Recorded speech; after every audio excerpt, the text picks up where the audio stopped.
නිවන් සැප ලැබේවා.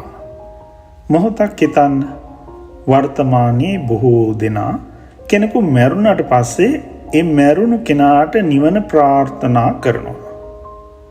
සමහරව හිතාගෙන ඉන්නවා මැරුණට පස්සේ තමයි නිවන ලැබෙන්නේ කියලා. නමුත් බුදු දහමේ පෙන්වා දෙන නිවන වර්තමානයේ මේ මොහොතේම ලබා ගන්න පුළුවන් දෙයක්.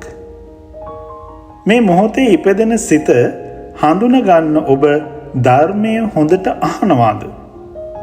මේ මොහොතේ සිත ක්‍රියාත්මක වෙන විදිහ හඳුනගන්න ධර්මය ගලපලා තේරුම් ගන්නවද?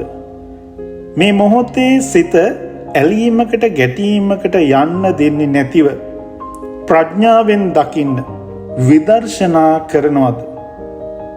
එහෙනම් ඔබ මේ මොහොතේම නිවනින් සැනසීලා නිවැරදි ගුරු ඇසුර යටතේ සමත විදර්ශනා වඩන්න එකතු වෙන්න. සියලු සත්වයෝම නිවනින්ම සැනසෙත්වා.